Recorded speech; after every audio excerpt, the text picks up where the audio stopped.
dari Al-Hikam berkata Imam Ahmad bin Athaillah As-Sakandari, al-arifu la yazulu tiraruhu wa la yakunu ma'a ghairillahi qararuhu,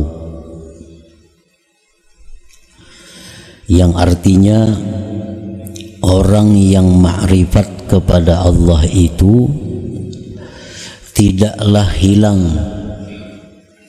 ittirarnya kepada Allah. Ittirar itu artinya lebih daripada berhajat, bersangatan, berhajat, itu ittirar. Orang yang ma'rifat itu tidaklah hilang dalam diri mereka itu sangat berhajat kepada Allah Subhanahu wa ta'ala. Wala yakunu ma'a ghairillah qararuhu, dan tidak ada beserta selain Allah qararuhu, ketetapannya orang yang ma'rifat kepada Allah tadi. Nah, itulah terjemah daripada hikmah yang ke-100 ini. Zakaral imam fi hadhil hikmah na'ataini min nu'util arifin. Imam Ahmad Ibnu Athaillah beliau menyebutkan pada hikmah yang ke-100 ini dua sifat daripada sifat-sifat orang yang ma'rifat kepada Allah.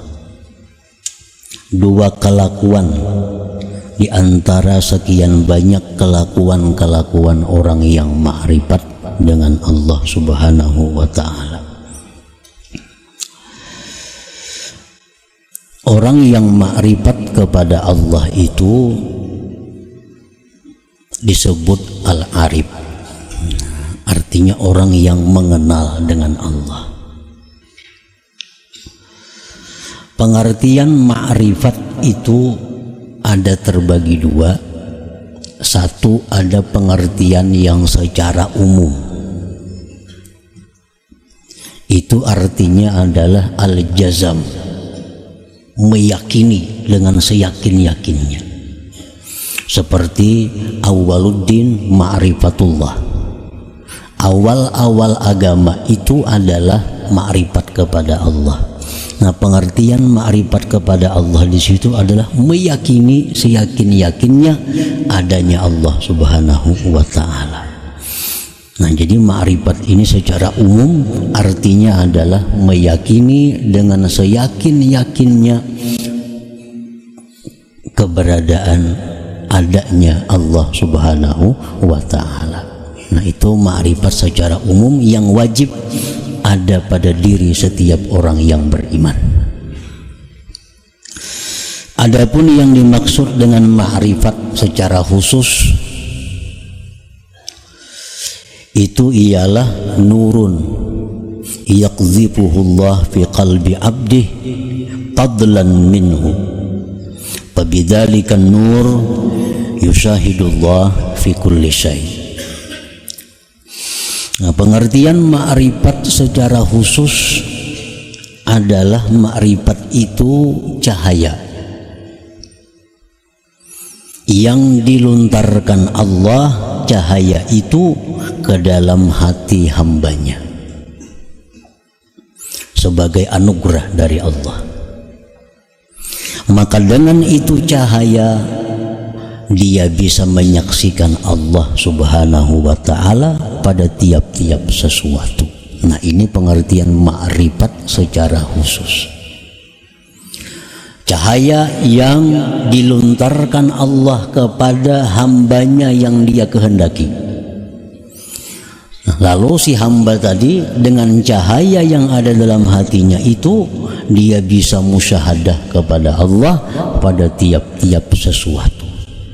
Nah, ini yang dimaksud dengan ma'rifat secara khusus atau indah sufiyah menurut orang-orang tasawuf, itu namanya ma'rifat.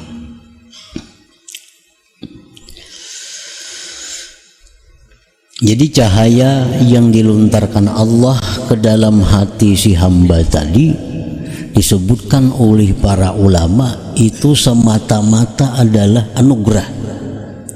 La bisababin wala kasbin. Tidak ada sebabnya, tidak ada usahanya. Jadi Allah memberikan itu cahaya tanpa ada sebab dari kita, tanpa ada usaha daripada kita. Allah limparkan itu nur, itu ma'rifat tadi ke dalam hati seorang hamba tadi. Nah, cahaya yang ada dalam hati yang dilontarkan oleh Allah tadi, apabila dijaga, dipelihara dengan memperbanyak taat, menjauhi yang maksiat, memperbanyak zikir, nah maka ma'rifat ini akan berkembang dalam dirinya. Cahaya tadi akan semakin terang. Dengan zikir semakin terang, dengan zikir semakin terang. Nah, sehingga sampai pada puncaknya dia bisa musyahadah kepada Allah pada tiap-tiap sesuatu. Nah, itu pengertian ma'rifat tadi.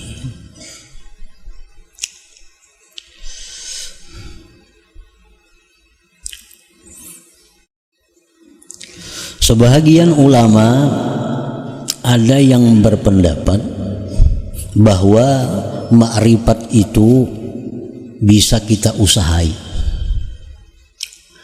Nah, bisa kita usahai dengan latihan-latihan, dengan amal-amal ibadah. Nah, sehingga dengan itu Allah berikan ma'rifat kepada kita. Nah, ada pendapat ulama demikian, bahwa ma'rifat kepada Allah itu bisa diusahai dengan melatih diri. Imam Abdul Qadir Al-Jilani mengatakan, wa man arada ay ya'rifallah fala budda min ta'allumil ilmi alladhi yuaddi bihi al-ibadat wa ya'rifu bihi sifatin nafsal batinah wa yuqaddimu qabla al-jami' ma'rifata aqidati ahli sunnah wal jamaah liya'rifa ma yajibu lillah wa malaikati wa rusulih wa ma yastahil wa ma yajuz. Ujar Imam Abdul Qadir Al-Jilani mengatakan, barang siapa yang hendak dapat makrifat kepada Allah, maka dia tidak boleh tidak pertama belajar ilmu. Ilmu apa? Ilmu yang bisa dengan ilmu itu dia menunaikan ibadah dengan benar. Ilmu fikih. Dengan ilmu fikih maka dia bisa beribadah dengan benar. Karena dalam fikih diatur syarat ibadah apa, rukunnya apa, makruhnya apa, sunatnya apa. Belajari itu. Kemudian dia belajar lagi ilmu tentang hati. Apa-apa yang mesti dibersihkan dari hati, apa-apa yang mesti diperhiasi hati. Sifat ini dibuang, sifat ini diambil, sifat ini dibuang, sifat ini diambil. Dan sebelumnya itu terlebih dahulu dia mendahulukan mempelajari, meyakini tentang akidah ahlu sunnah wal jamaah. Sifat-sifat yang wajib bagi Allah, malaikat dan rasul, yang mustahil dan yang harus. Nah, mempelajari itu dan mengamalkan itu adalah satu cara untuk memancing datangnya ma'rifat kepada Allah itu.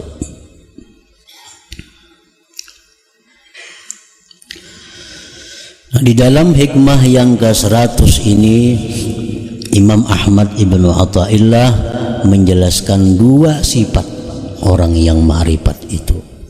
Dari sekian banyak sifat-sifatnya, di sini ada 2 beliau jelaskan.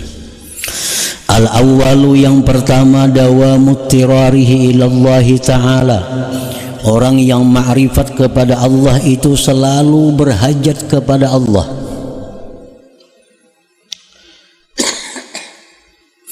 Selalu berhajat kepada Allah. Fal 'arifu la tatalawwanu hayatuhu bilawnair rakha wa syiddah ka sya'ni aktsarin nas. Orang yang ma'rifat itu tidak berubah hidupnya dengan perubahan senang dan susah. seperti kebanyakan manusia. Biasanya orang yang dalam susah itu bila ia berdoa kepada Allah, maka hatinya akan khusyuk. Hatinya akan merasa bahwa dia sangat berhajat kepada Allah kalau dalam keadaan susah. Tapi kalau orang dalam keadaan senang, biasanya kalau berdoa juga kepada Allah, tapi rasa berhajatnya kepada Allah itu kurang. Nah, itu keadaan kebanyakan manusia. Kalau orang yang sudah ma'rifat itu, baik dalam keadaan susah, baik dalam keadaan senang, berhajatnya dia kepada Allah itu tetap ada, tetap sama terjaga. Contohnya, orang misal kada bisi hutang, lalu ada yang berdoa, ya Allah, lunaskanlah hutang-hutang kami. Nah, mana kada bisi hutang tuh kadang-kadang bisa kada maaminakannya. Ini kada punya hutang. Nah, hutang banyak, amin. Nah, merasap benda aminnya. Jadi ada perubahan berhajatnya dia kepada Allah oleh karena keadaan. Nah, orang yang ma'rifat itu kada berubah. Baik di waktu lapang, baik di waktu susah, berhajatnya dia kepada Allah itu sama. Li'annahu, karena orang yang ma'rifat tadi daimul iftiqar ilallahi ta'ala, dia selalu berhajat kepada Allah, daimul istish'ar bid'afihi wa ajzih, selalu merasa lemahnya, mustamirud du'a wa tadarru ilallah ta'ala, terus menerus dia berdoa mohon kepada Allah ta'ala. Nah, ini salah satu sifat kelakuan orang yang sudah ma'rifat kepada Allah. Manusia itu bagaimanapun hebatnya, kada kawa lepas dari sifatnya manusia lemah. Kada bisa lepas. Bagaimanapun kuatnya manusia, kayanya manusia, kada bisa terlepas dari sifatnya sebagai hamba, itu adalah lemah. Nah, sifat lemah itu selalu dirasakan oleh orang yang ma'rifat. Selalu ada dalam diri mereka sifat lemah itu. Nah, oleh karena itu berhajatnya mereka kepada Allah tetap ada. Qala Allah Ta'ala, firman Allah Ta'ala, ya ayyuhan nas antumul fuqara ilallah wallahu huwal ghaniyul hamid. Firman Allah, wahai manusia, kalian itu adalah fakir kepada Allah, kalian itu berhajat kepada Allah. Allah yang kaya, yang terpuji. Nah, Allah sudah menjelaskan bahwa seluruh manusia itu berhajat kepada Allah. Orang kaya, dia berhajat kepada Allah agar Allah bisa menjaga, melindungi hartanya. Orang miskin berhajat kepada Allah agar ditambah Allah rezekinya. Orang sihat berhajat kepada Allah agar dipelihara Allah kesehatannya.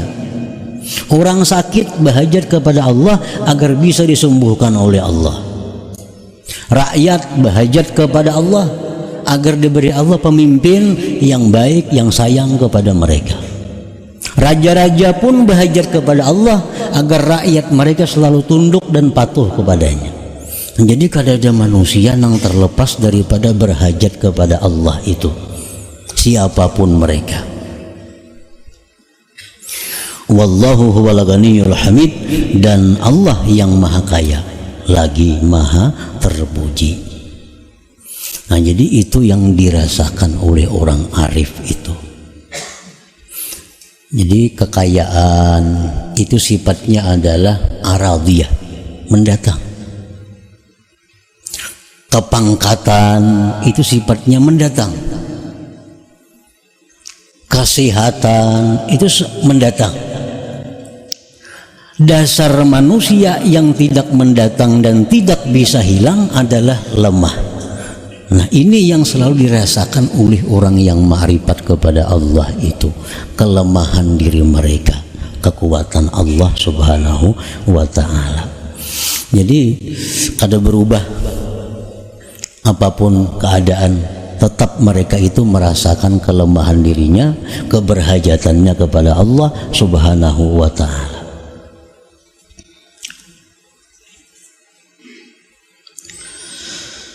Asani yang kedua yang dijelaskan oleh Imam Ahmad Ibnu Athaillah tadi tentang orang yang sudah ma'rifat itu, ada muqararihi ma'a ghairillah ta'ala. Nah, tiada tetapnya dia beserta selain Allah ta'ala. Maksudnya, fal arifu la yakunu ma'a ghairillah hajatuhu. Orang yang arif itu tidak ada beserta selain Allah hajatnya. Nah, orang arif itu dia tidak ada hajat kepada selain Allah. Tidak ada hajat kepada selain Allah. Karena selain Allah sama aja lawan dirinya, orang berhajat juga. Wala sukunuhu, dan tidak ada ketentraman orang yang ma'rifat itu kepada selain Allah.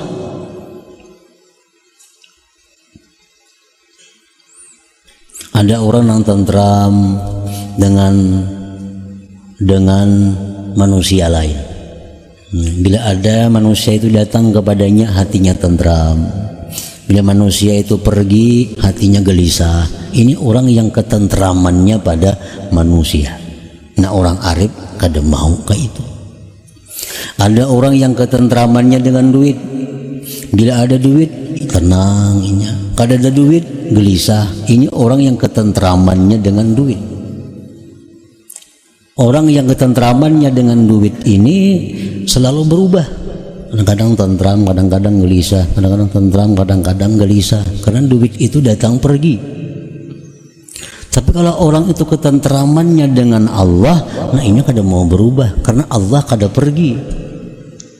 Nah, orang yang ma'rifat kepada Allah itu ketentramannya ada dengan Allah, bukan dengan selain Allah. Wala mahbubuhu, dan tidak ada pula yang dicintainya kecuali Allah Subhanahu wa ta'ala. Lianna qalbahu rahala minal kaun bi asrihi ila Allahil mukawwin Subhanahu wa ta'ala. Karena orang yang sudah ma'rifat tadi, hatinya sudah pergi meninggalkan alam semesta ini menuju Allah yang menciptakan alam Subhanahu wa ta'ala. Nah, hatinya sudah meninggalkan alam semesta ini. Jadi kada ada lagi di alam nang dihajatinya, nang dirindukannya, nang digantunginya, kada ada lagi. Hatinya sudah pergi kepada Allah Subhanahu wa ta'ala. Wa in tarahu nazala ila ghairillah fabil izni wa ada'il huquq.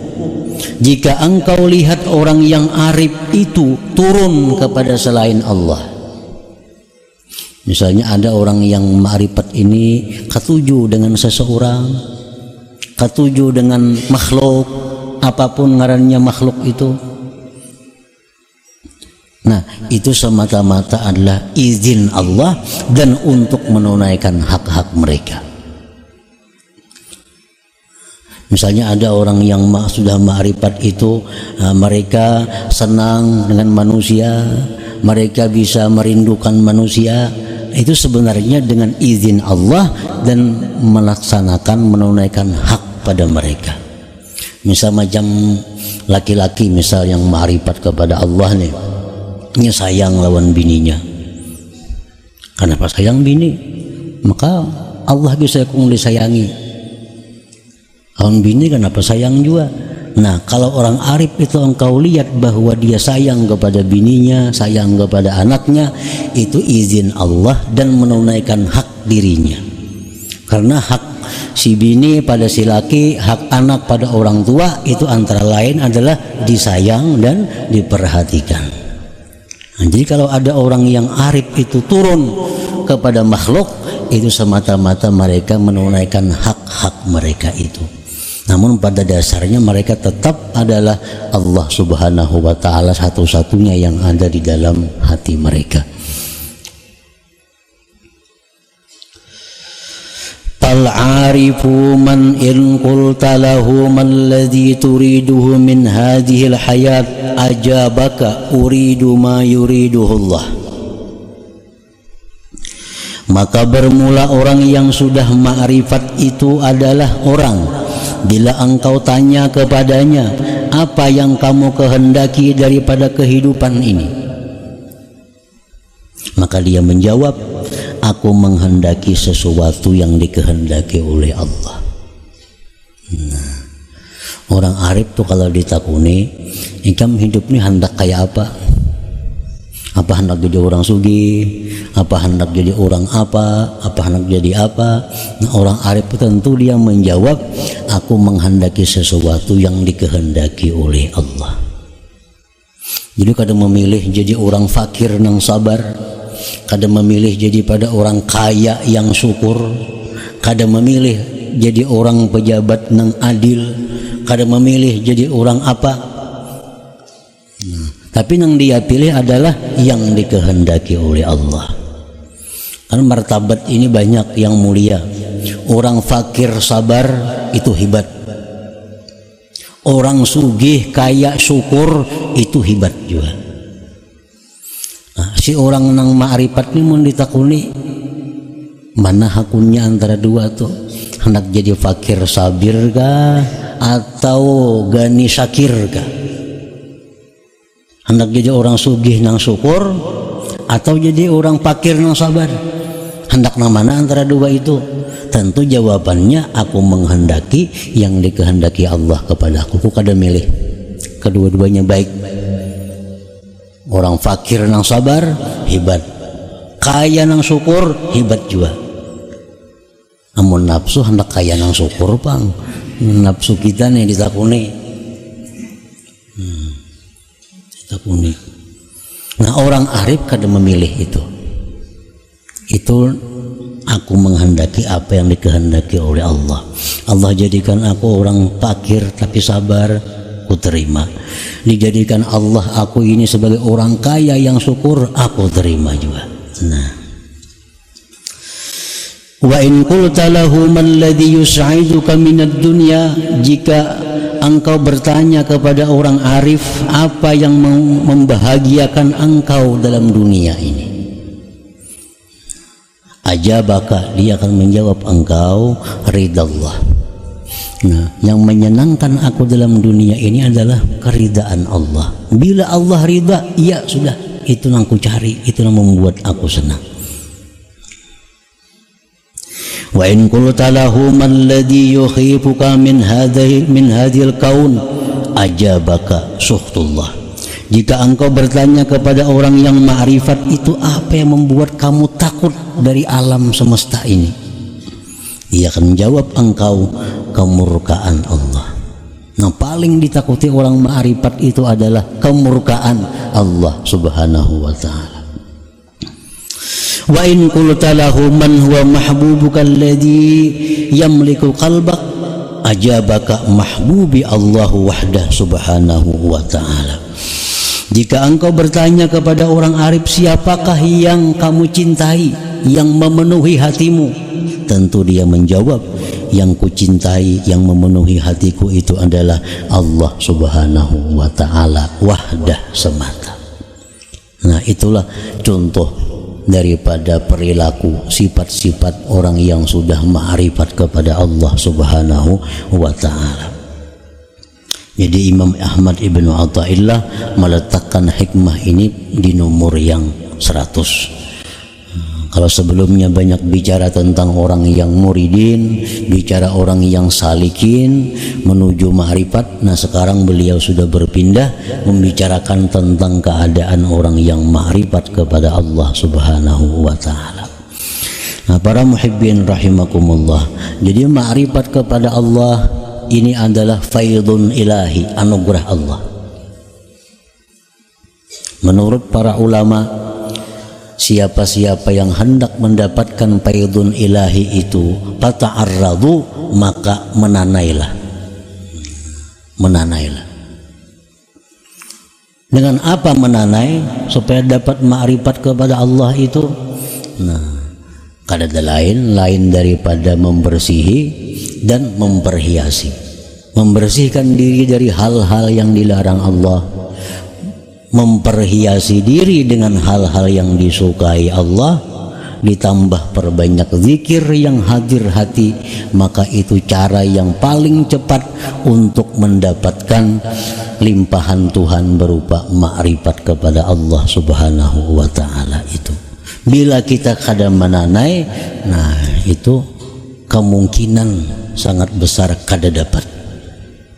Walaupun bisa Allah memberi dengan kehendaknya, tapi umumnya orang-orang yang ma'rifat kepada Allah itu mereka ta'arradu. Nah, mereka ya ta'arradun, mereka memang menanai juga.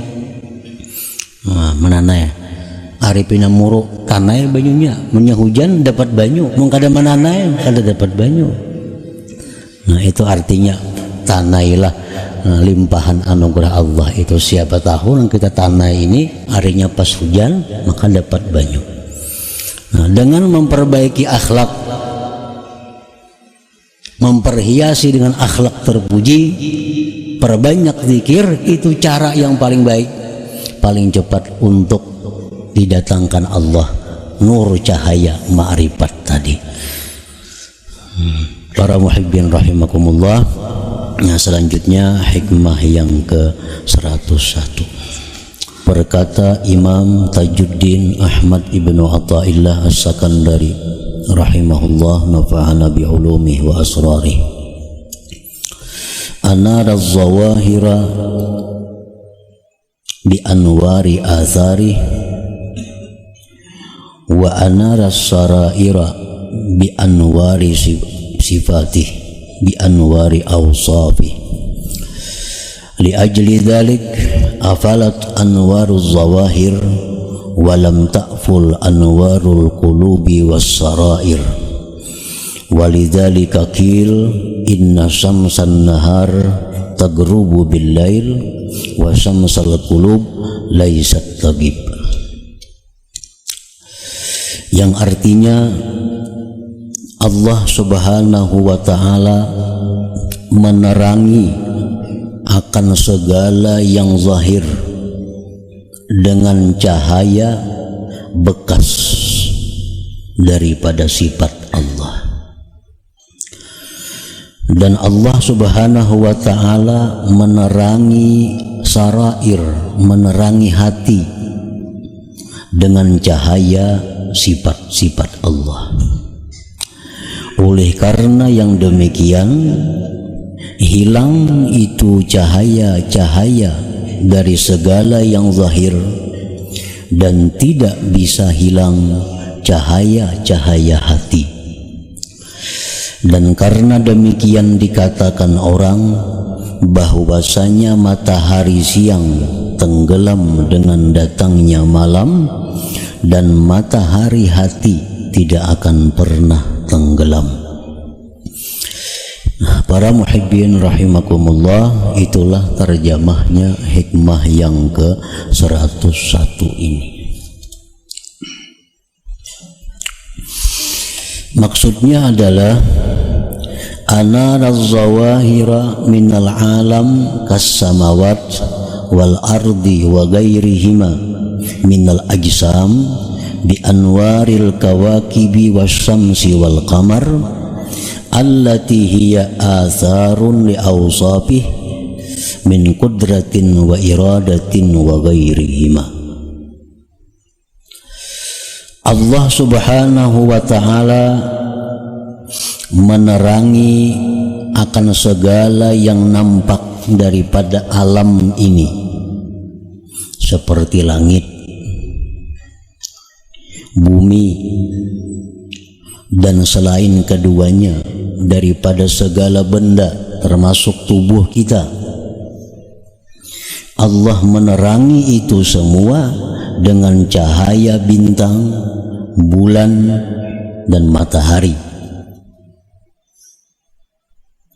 yang mana itu semua bintang, bulan, matahari tadi merupakan bekas bagi sifat Allah, kudrat, iradat, dan seterusnya.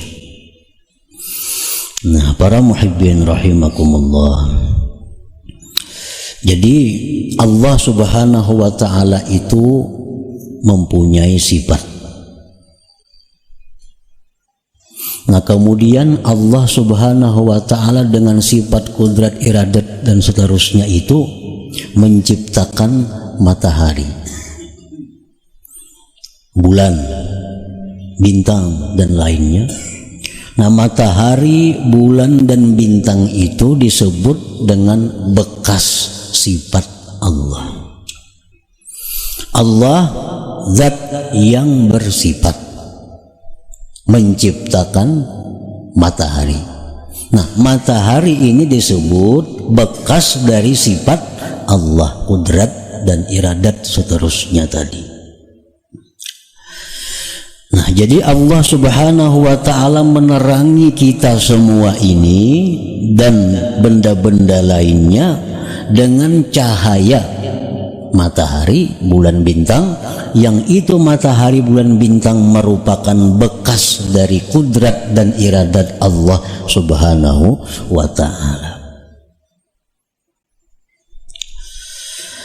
Napa anwarul kawakib wa gairiha nasya'at min hadithin. Bermula cahaya bintang, cahaya bulan, matahari, cahaya-cahaya itu terbitnya daripada yang baharu. Terbit dari yang baharu. Matahari kan baharu, bulan baharu, bintang itu baharu. Nah, cahaya-cahaya itu disebut terbit dari yang baharu.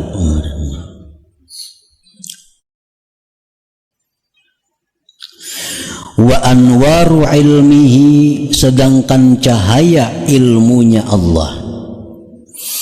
Nah, Allah subhanahu wa ta'ala menerangi hati, dengan cahaya ilmu, ilmu ini sifat Allah, kadim. Jadi ilmu ini bercahaya menerangi hati. Nah, jadi cahaya dari ilmu ini cahaya yang langsung dari sifat Allah yang kadim, lain dengan cahaya matahari. Kalau cahaya matahari itu terbit dari matahari, matahari baharu. Kalau cahaya ilmu itu terbit dari ilmu sifat Allah kadim. Nah, cahaya ilmu ini menerangi hati kita, menerangi hati manusia. Nah, cahaya ilmu itu terbitnya daripada yang kadim, karena cahaya ilmu terbit dari sifat ilmu. Sifat ilmu adalah sifat Allah yang kadim. Nah, para muhibbin rahimakumullah, jadi kesimpulannya ada dua. Pertama, alam yang zahir ini diterangi oleh Allah dengan cahaya yang terbit dari yang baharu. Kemudian ada hati. Hati ini diterangi oleh Allah dengan cahaya ilmu, yang cahaya ilmu itu terbit dari sifat ilmu Allah yang kadim. Nah, jadi ada zahir, ada batin. Batin diterangi oleh yang baharu, sedangkan batin diterangi oleh yang kadim. Wali ajli dzalik, oleh karena demikian, ghabat anwarul ula walam tagib anwarul tsaniyah. Oleh karena demikian, bahwa cahaya itu ada yang terbit dari matahari, maka dia akan tenggelam dengan tenggelamnya matahari. Dan ada cahaya yang terbit dari sifat Allah, maka ini tidak akan bisa tenggelam karena dia qadim. Nah, para muhibbin rahimakumullah, itulah penjelasan sedikit daripada hikmah yang ke-101 ini. Hadhil hikmatu tanbihun ala anna hifzal qulub awla wa ahra min hifzil ajsad, li'anna al-quluba munawwaratun bi anwaris sifat wal ajsada munawwaratun bi anwari atharis sifat.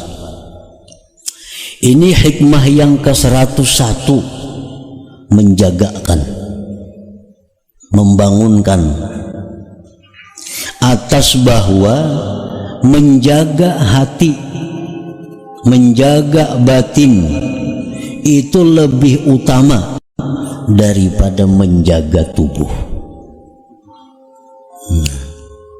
Kenapa sebabnya menjaga hati itu lebih utama dari menjaga tubuh?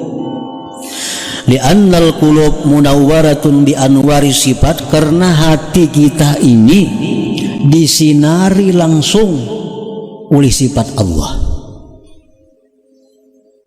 Wal ajsad, sedangkan tubuh kita ini munawwaratun bi anwari athari sifat, diterangi dengan cahaya bekas sifat Allah.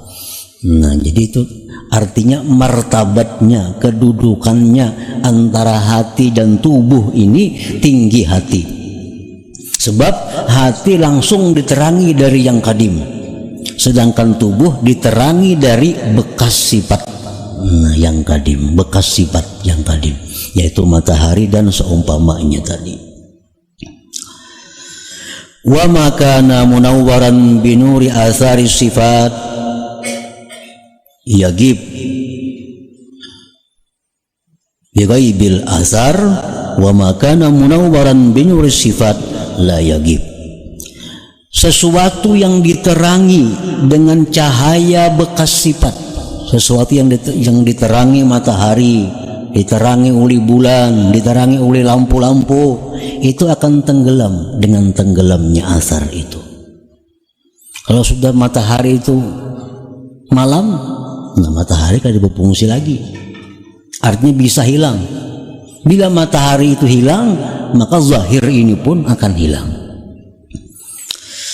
Nah, sedangkan hati yang diterangi dengan cahaya sifat itulah yagib, kada akan pernah tenggelam.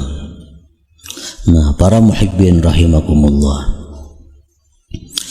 wa ala anna salahal qalbi awla wa ahra min salahil ajsad, li anna fasadal ajsad akhiruhul maut wa fasadal qulub akhiruhun narul jahim.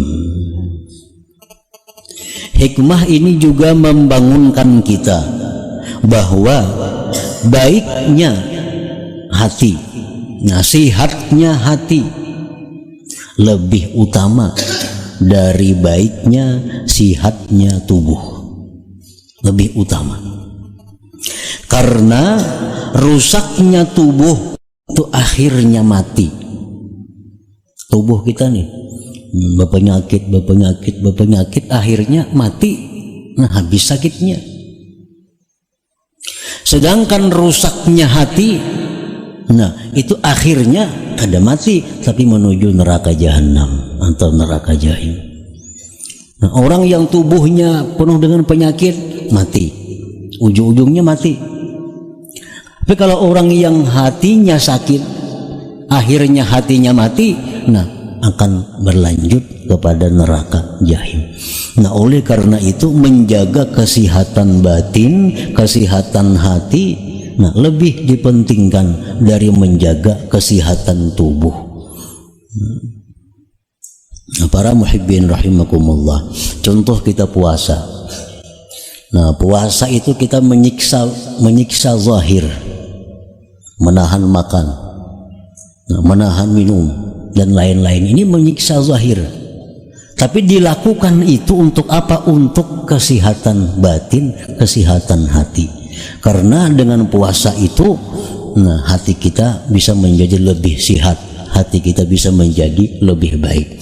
Nah, ini menunjukkan bahwa tuntunan agama menjaga kebaikan hati lebih diutamakan dari kebaikan jasmani atau tubuh.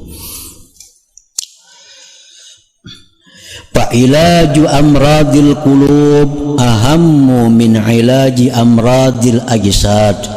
Maka mengobati penyakit-penyakit yang ada di dalam hati itu lebih penting daripada mengobati penyakit-penyakit yang ada di tubuh kita.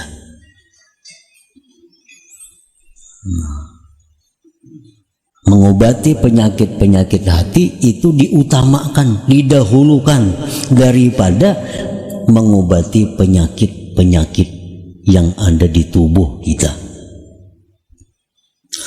Kenapa alasannya? Li'anna maradal qalbi yadurrul abda fi dinihi wa fi akhiratih. Karena penyakit hati itu merusak hamba baik agamanya dan akhiratnya. Bila hati rusak, otomatis agamanya rusak, akhiratnya berarti celaka. Wa amma maradul ajsad falaysa yadurrul insan illa fi dunya.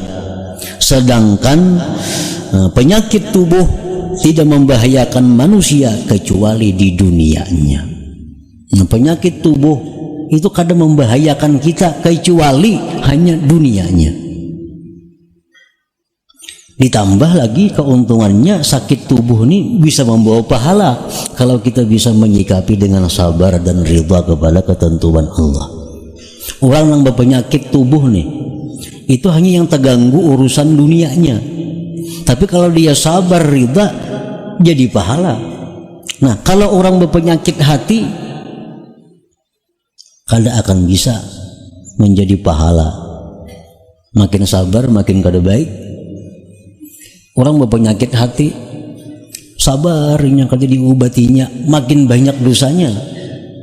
Kalau orang penyakit tubuhnya sabar aja, sakit sabar, sakit, makin banyak sakitnya makin banyak pahalanya. Nah, kalau orang penyakit hati, makin banyak penyakitnya makin banyak dosanya. Nah, oleh karena tadi menjaga kesehatan batin, kesehatan rohani itu lebih utama daripada menjaga kesehatan jasmani ini. Nah, para muhibbin rahimakumullah, wa amradul qulub, bermula penyakit-penyakit hati. Penyakit tubuh ini kan macam-macam, ada yang luar, ada penyakit dalam, getalan, penyakit zahir, panau, penyakit zahir. Nah, penyakit batin, penyakit dalam, usus buntu, ginjal dan lain sebagainya. Nah, itu penyakit zahir. Ini urusan kedokteran ini. Wa amradul qulub, penyakit hati itu macam apa? Contohnya ria, seperti ria. Nah, ria ini penyakit hati. Ria ini artinya seseorang melakukan ibadah untuk dipuji oleh orang lain. Nah, melakukan satu ibadah untuk dihargai oleh orang lain selain Allah. Nah, ini ria. Jadi apabila kita ini beribadah selalu minta nilai orang lain, minta puji orang lain, minta hormati orang lain, berarti kita ria, berarti hati kita ada penyakit yang mesti segera diobati. Wal kibri, kesombongan. Bila mana hati kita ada merasa lebih mulia dari siapapun, berarti kita sombong. Bila mana hati kita ada merasa lebih mulia, lebih takwa daripada orang lain, berarti kita sombong, dan itu penyakit hati. Wal bukhli, kikir. kada mau mengeluarkan harta di jalan Allah.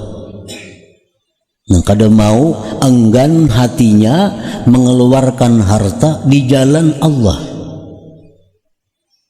Jalan Allah ini artinya yang sifatnya pahala.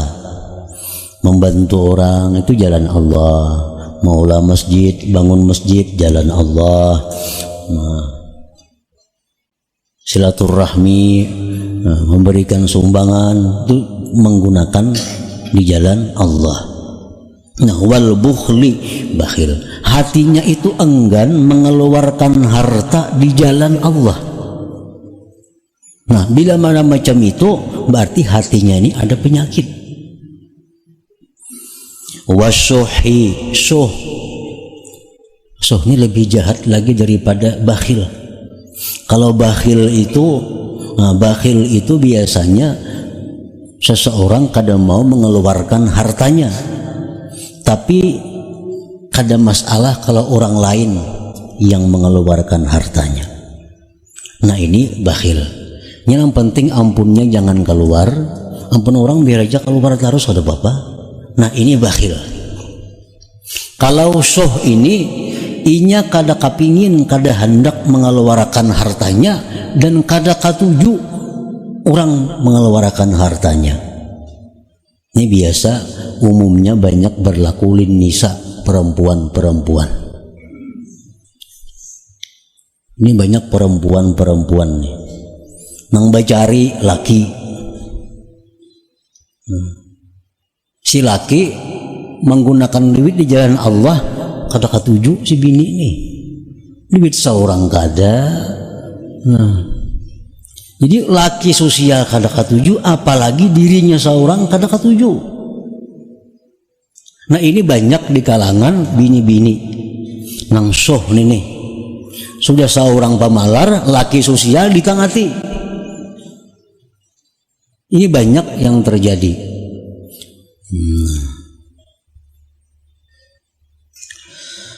Nah, mestinya kalau laki itu sosial, didukung, dapat pahalanya. Kadang pun seorang jual duitnya. Ini kada ditangati. Jangan segan ninggali anak, jangan segan ninggali itu. Nah, amun tantu kau meninggali. Nah, jadi syuh ini kalau ada dalam diri, ini penyakit hati.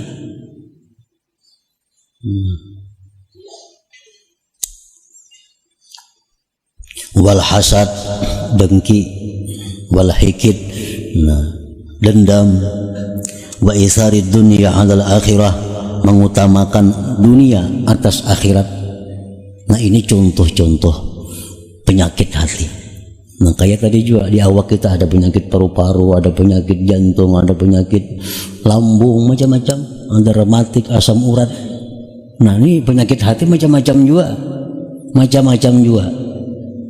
Tak karena komplikasi bagi amat sudah ini. Mana dendam orangnya, mana pahirian, mana penyumbungnya pulang. Nah, ini komplikasi. Ini opnama ini opnama kada kawa.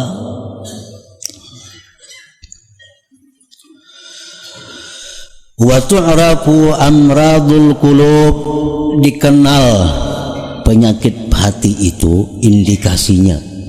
Nah, hati kita ini berpenyakit atau kada. Kadang-kadang orang sombong itu kadang menyadari dirinya sombong. Tuh. Orang yang ria kadang-kadang kadang menyadari bahwa dia itu ria. Orang kikir kadang menyadari dia kikir. Nah, untuk itu diperlukan ada tanda-tanda yang menunjukkan penyakit hatinya itu. Wa tu'rafu amradul qulub, diketahui penyakit hati itu pertama bitakasul anit taat. Nah, malas berbuat taat, kulir berbuat taat itu, kulir berbuat taat, padahal kada ada halangan, kada ada rintangan. Jakanya sembahyang tuh 2 rakaat tuh kada ada halangannya, kada ada rintangannya. Orang bangun tengah malam tuh melihat main bola, ini pukul 2, pukul 3 subuh kena ada masjid lagi tuh. Nah, jika pukul 3 tuh ada sembahyang 2 rakaat, 4 rakaat, tapi kada kawa.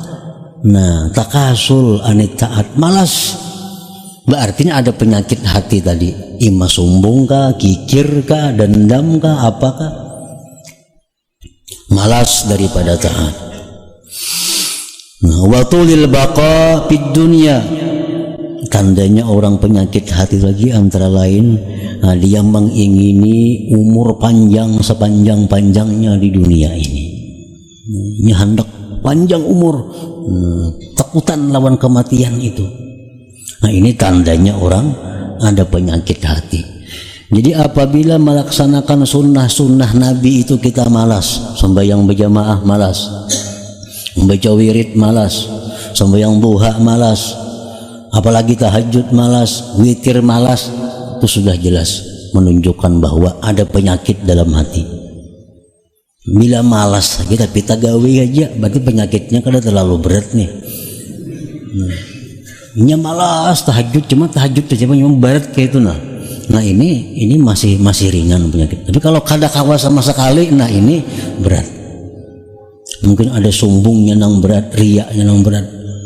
Ibadah itu kita kadang-kadang bisa berat, nah bisa ringan, bisa ada gairah, ada rajin, ada yang malas. Nah, jadi selama ibadah itu kita bersemangat, selama ibadah itu dilakukan dengan rajin, itu menunjukkan bahwa hati kita sehat.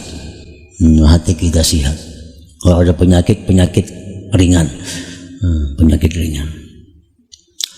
Jadi wa tu'rafu amradul qulub, dikenal itu penyakit hati tadi dengan takasul anit taat, malas daripada taat, wa hubbi tulil baqa fid dunya, kepingin panjang hidup dalam dunia, wa asbahi dzalik, dan seumpama demikian min awsafil mu'aridin anillahi ta'ala, daripada sifat-sifat orang yang berpaling dari Allah subhanahu wa ta'ala.